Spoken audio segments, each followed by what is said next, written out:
jumpa lagi dengan Jiwa Berdaya Podcast yang berkomitmen untuk memberikan kasih dan penguatan yang memberdayakan jiwa. Teman jiwa, pada episode kali ini temanya adalah tentang cinta. Tepatnya adalah bagaimana kita mengenali sosok seperti apa yang merupakan pasangan ideal kita berdasarkan selera, tipe, impian, harapan, seperti itu. Hal ini merujuk dari buku Kokologi. Buku Kokologi ini bagi para generasi milenial pasti sudah banyak yang tahu. Buku Kokologi ini adalah buku kumpulan permainan psikologi, games psikologi, kuis psikologi yang dirancang oleh Profesor Isamu Saito dari Universitas Riso dan Universitas Waseda, Jepang. Profesor Isamu Saito ini juga seorang psikolog.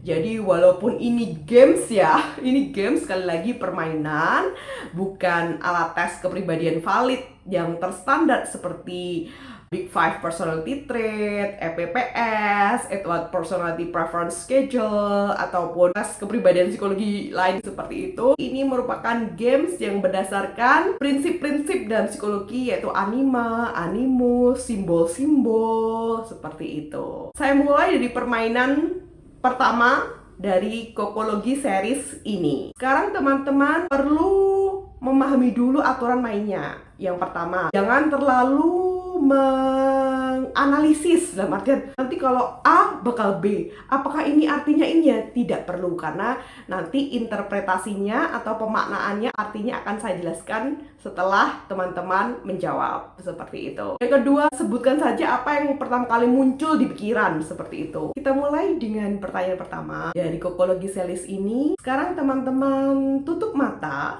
semua ya, semua tutup mata. Teman-teman tutup mata. Sekarang teman-teman bayangkan ada kartu pos datang dari masa depan. Kartu pos datang dari masa depan itu membawa kabar baik dan kabar buruk. Sekali lagi, membawa kabar baik dan kabar buruk. Kartu pos itu dibawa oleh hewan-hewan tertentu. Sekarang teman-teman bayangkan di pikiran teman-teman, hewan yang membawa kabar baik itu apakah anjing, apakah harimau, apakah beo, apakah domba, apakah kura-kura. Begitu pula kabar buruk atau kabar yang tidak menyenangkan itu dibawa oleh anjing, harimau, kura-kura, beo, atau domba. Sekarang teman-teman bayangkan, jadi kartu pos itu dibawa hewan anjing, harimau, kura-kura, beo, atau domba. Sekarang silahkan teman-teman membayangkan. 5, 4, 3, 2, 1. Oke, kita mulai interpretasinya. Berdasarkan simbol-simbol psikologi, hewan-hewan itu memiliki karakteristik tertentu.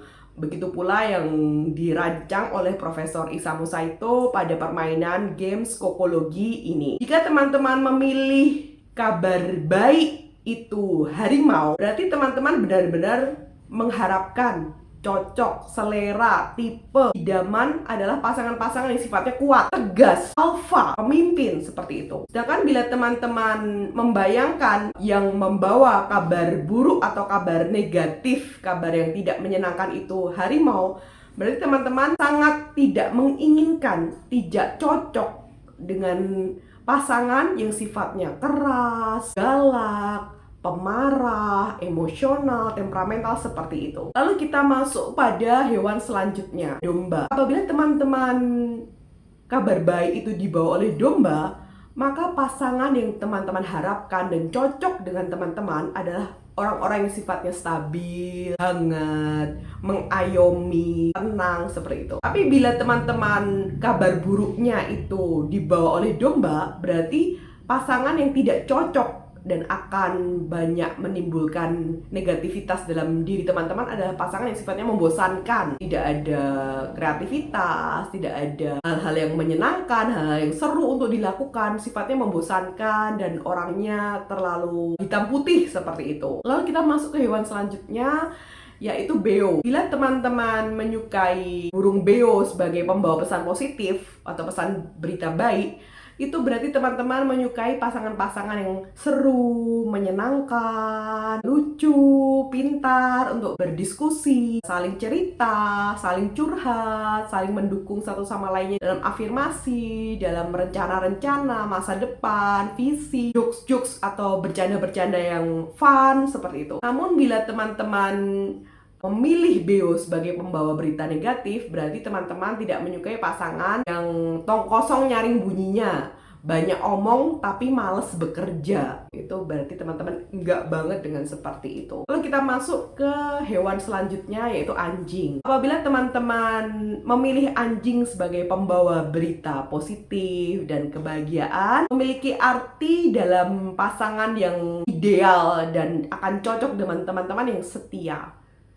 Karena anjing itu setia, simbol kesetiaan, dan trait atau karakter anjing itu juga setia, yang mengabdi, yang setia, yang dedicated, seperti itu. Namun bila teman-teman menganggap anjing itu adalah sesuatu yang negatif dan membawa berita buruk dalam pengiriman pos itu tadi, berarti teman-teman tidak cocok dan tidak menyukai, penuh hal-hal yang sifatnya konflik, ketidakcocokan, pertengkaran bila berpasangan dengan orang-orang yang people pleaser, yang fokus dirinya adalah menyenangkan orang lain, yang tidak enakan, yang yes man, yang apa-apa ya aja, yang terlalu fokus menyenangkan orang lain sehingga kehilangan jati dirinya sendiri, seperti itu. Lalu yang terakhir adalah kura-kura. Apabila teman-teman memilih kura-kura sebagai pembawa berita baik dan kebahagiaan, berarti teman-teman menyukai orang-orang yang sabar, yang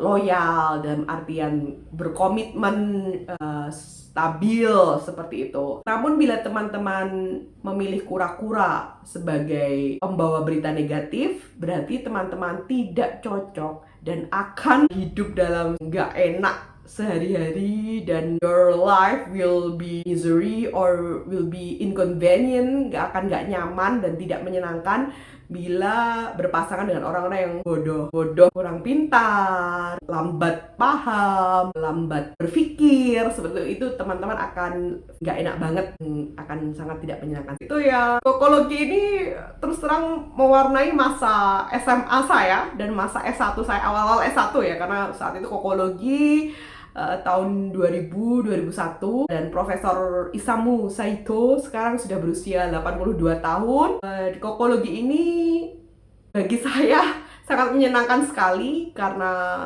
bisa memahami diri sendiri, selera, keinginan, harapan, hal-hal yang tidak disukai dengan cara yang ringan dan menyenangkan. Semoga bermanfaat bagi teman-teman jiwa semuanya. Apabila teman jiwa ingin melakukan konseling secara online dari seluruh Indonesia melalui aplikasi Zoom teleconference ataupun melalui chat, WhatsApp, dan apabila teman-teman mau bekerja sama dalam seminar, training, webinar dengan jiwa berdaya, silahkan mengklik link yang ada di kolom deskripsi. Baik teman jiwa semuanya, salam bertumbuh dan berdaya, salam teman jiwamu.